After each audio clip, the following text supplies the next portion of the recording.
أعوذ بالله من الشيطان الرجيم. بسم الله الرحمن الرحیم.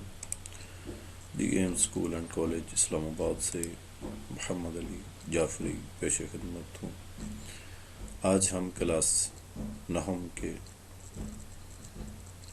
حصہ نظم میں سے پہلی نظم حمد کے بارے میں پڑھیں گے. حمد کی ڈیفینیشن میں پہلے بتا چکا ہوں. تو سب سے پہلے ہم حمد کے مقاصد تدریس کے بارے میں پڑھیں گے.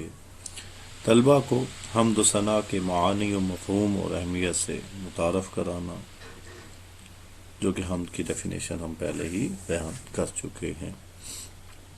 طلباء کو اللہ رب العزت کی ذات و صفات کے مختلف پہلوؤں سے آگاہ کرنا. اس کے بعد طلباء کے دلوں میں توحید کی عظمت اور ایمان کی پختگی کا احساس پیدا کرنا کہ توحید کی عظمت کیا ہے، توحید کی بڑائی کیا ہے اور ایمان کا پختہ ہونا کیا ہے. اس نظم کے ذریعے سے ہم یہ سمجھیں گے. سب سے پہلا شعر ہے: قبضہ ہو دلوں پر کیا اور اس سے سوا تیرا، ایک بندہ نافرما ہے حمد سرا تیرا. تو اس نظم کے شعر کو سمجھنے کے لیے اور اس کا طریقہ کار کیا ہے، سب سے پہلے ہم حل لغت یعنی اس کے مشکل الفاظ کو سمجھیں گے. سب سے پہلا لفظ قبضہ. قبضہ کا لفظی معنی ہوتا ہے تسلط، قابو میں کرنا. دوسرا ہے سوا، علاوہ، الگ، زیادہ، علیحدہ. بندہ نافرما، حکم نہ ماننے والا انسان. حمد سرا، اللہ تعالیٰ کی تعریف بیان کرنے والا. تو اس شعر کا مفہوم سمجھنے کے لیے ہمیں یہ سمجھنا چاہیے کہ اے اللہ تعالیٰ، میرے دل پر تیری ہی حکمرانی ہے، اگرچہ میں ایک حکم نہ ماننے والا انسان ہوں، مگر پھر بھی میں تیری ہی تعریف کرتا ہوں. تو اس شعر کے اندر شاعر الطاف حسین حالی یہ بیان کرتے ہیں کہ اے پاک پروردگار، اے میرا پاک خدا، اے خدائے بزرگ، تو ہی ہمارا خالق ہے، تو ہی ہمارا مالک ہے، تو ہی ہمارا رب ہے. تیری ذات مقدس ہے جس نے ہمارے دلوں پر قبضہ کیا ہوا ہے، اور اس قبضے سے کوئی بری و ذمہ نہیں ہو سکتا، تیری ذات کا کوئی انکار نہیں کر سکتا. گو کہ میں ایک بندہ نافرما ہوں، تیرے حکم کی بجاوری نہیں کرتا، تیرا حکم نہیں مانتا، لیکن اس کے باوجود میں تسلیم کرتا ہوں کہ میرا خالق، میرا مالک، میرا رب اور اس ساری کائنات پر حکمرانی کرنے والی ذات تیری ہی ذات ہے. تیرے علاوہ اور کوئی خالق نہیں، کوئی رازق نہیں، اور یہ تیرے ہی احسانات ہیں جو اس کائنات کی صورت میں ہمارے سامنے ہیں. تو ایک شعر کی اگر اتنی تشریح لکھ دی جائے تو ہمارا مطلوبہ ہدف، مقصد حاصل ہو جائے گا اور ہم اس شعر کو سمجھ پائیں گے. اس کے بعد شعر نمبر 2: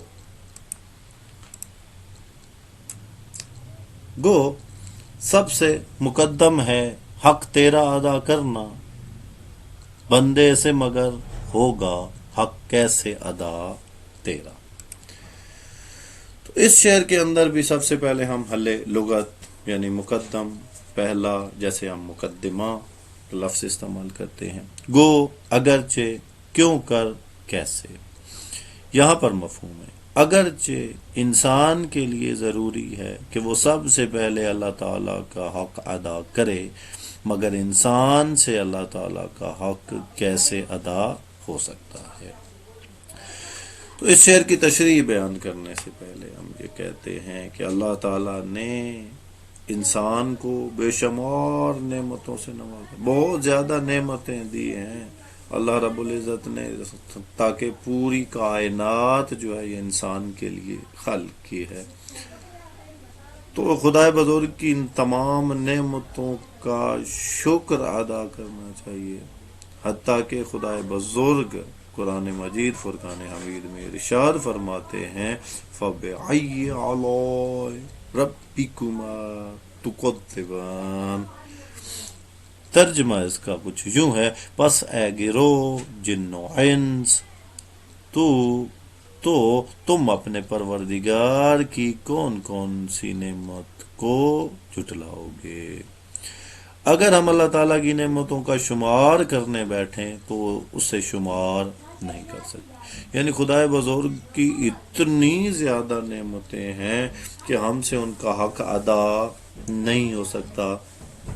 لیکن سب سے پہلا حق یہ ہے، ہمیں سب سے بات جو ذہن میں رکھنے والی ہے، جو دل میں بٹھانی ہے، وہ یہ ہے کہ پہلا حق یہی ہے کہ ہم تیری وحدانیت کا اقرار کریں، تجھ پر ایمان رکھیں، پختہ یقین رکھیں، اعتقاد کو مضبوط رکھیں کہ ہمارا خالق، ہمارا مالک، رازق، رب تو ہی ہے. گو کہ ہم ادا نہیں کر سکتے، لیکن ادا کرنے کی کوشش میں ہمیں ہر وقت لگے رہنا چاہیے.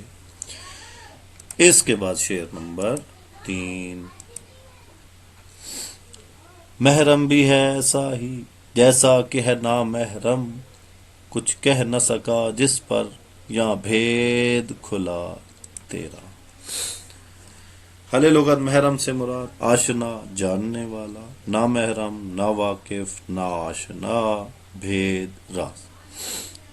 اے اللہ تعالیٰ تجھے جاننے والا بھی ایسا ہی ہے جیسا کہ نہ جاننے والا، کیونکہ تیری ذات کے راز جس پر آشکار ہو جاتے ہیں وہ کسی سے کچھ بھی نہیں کہہ سکتا. یعنی اس شعر کی تشریح میں یہ بیان ہے، اللہ تعالیٰ قرآن مجید میں فرماتا ہے کہ یہ کائنات تمہارے لیے ہے، تم اسے مسخر کرو. یعنی یہ جو کائنات، یہ جو ساری کائنات ہے، اس کو اللہ رب العزت نے انسانوں کے لیے خلق کیا ہے. سورج کے نکلنے اور دن رات کے آپس میں بدل بدل کر آنے میں عقل مندوں کے لیے نشانیاں ہیں. اللہ تعالیٰ کے سب مظاہر ایسے ہیں جن سے اللہ تعالیٰ کی ذات بابرکات کا پتہ چلتا ہے. جو لوگ اللہ تعالیٰ کی جستجو میں اپنے آپ کو فنا کر دیتے ہیں، ان پر اللہ تعالیٰ کی ذات کے راز کھل جاتے ہیں، لیکن اس کے بعد انہیں دنیا کی کسی چیز سے رغبت نہیں رہ جاتی. جو حق کو پا لیتے ہیں، دنیا ان کی نظروں میں بے وقعت ہو جاتی ہے. پھر وہ دنیا کے کام کاج چھوڑ کر فنا فی اللہ ہو جاتے ہیں. یہاں پر شاعر یہ کہتا ہے کہ ہمیں کیا کرنا چاہیے، ہمیں خدائے بزرگ کی وحدانیت کا اقرار کرنا، خدائے بزرگ کی نعمتوں کا اقرار کرنا، خدائے بزرگ کی نعمتوں پر شکر ادا کرنا چاہیے، اور ایسا نہیں سوچنا چاہیے کہ اس کے حضور میں کوئی اپنا ہے، پرایا ہے. خدائے بزرگ کے حضور میں ایسا سسٹم نہیں ہے کہ وہ اپنوں پر نوازشات کرے. کبھی ایسا نہیں ہوا کہ کوئی جو بندہ خدائے بزرگ کے حکم کی تعمیل نہ کرے، ان کے احکام کی پیروی نہ کرے، تو خدا نے ان سے رزق چھین لیا ہو، ان سے نظریں پھیر لی ہوں. ایسا نہیں ہے. خدائے بزرگ رزق بند نہیں کرتا.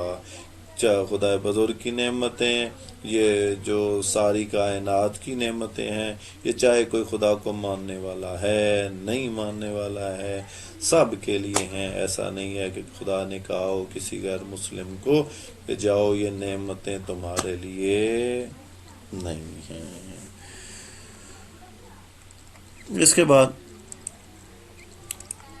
شعر نمبر 4. شاعر یہ کہتا ہے، جچتا نہیں نظروں میں یا خلعت سلطانی، کملی میں مگن اپنی رہتا ہے گدا تیرا. حل لغت جچتا، اچھا لگنا، مناسب ہونا. خلعت سلطانی، بادشاہ کی طرف سے انعام میں ملا، عطا کیا ہوا لباس. کملی چادر، مگن مشغول مصروف گدا فقیر. مفہوم اس کا یہ ہے، جو شخص اللہ تعالیٰ سے لو لگا لیتا ہے، جو اللہ کا ہو لیتا ہے، جو کہتا ہے میرے لیے ساری کائنات، دنیا کے کسی انسان سے رغبت نہیں ہوتی. تشریح عام قاعدہ ہے کہ جب کوئی بادشاہ اپنے کسی غلام سے خوش ہوتا ہے تو اسے لباس عطا کرتا ہے، خلعت عطا کرتا ہے. وہ غلام اپنے ہم چشموں میں اتراتا پھرتا ہے کہ مجھے بادشاہ نے یہ انعام دیا ہے، اور اس لباس کی تعریف میں زمین و آسمان کے تابع ملا دیتا ہے. لیکن اس کی یہ خوشی چند روزہ ہوتی ہے. اس کے برعکس جو شخص اللہ تعالیٰ سے لو لگا لیتا ہے، اس کی نظروں میں دنیاوی شان و شوکت کی کوئی اہمیت نہیں ہوتی. وہ بس اپنے آپ ہی میں مگن رہتا ہے. اس کے لیے اس کا پھٹا پرانا لباس ہی بادشاہ کی طرف سے عطا کیے ہوئے لباس سے بہتر ہوتا ہے، کیونکہ وہ کسی کا احسان نہیں ہوتا. اللہ کا خاص بندہ ظاہری نمود و نمائش کی پرواہ نہیں کرتا، بلکہ اس کا دل خوشی سے لبریز ہوتا ہے، اور وہ اللہ تعالیٰ کا غلام ہونے پر فخر محسوس کرتا ہے. وہ یہ کہتا ہے کہ میں خدا کا بندہ ہوں، خدا کا نام لیوا ہوں، میرا اعتقاد، میرا یقین خدا کے حضور پختہ ہے، مجھے کسی دنیاوی چیز کی خواہش غرض نہیں ہے. جو بندہ خدا کا ہو لیتا ہے پھر اس کو دنیاوی چیزوں پر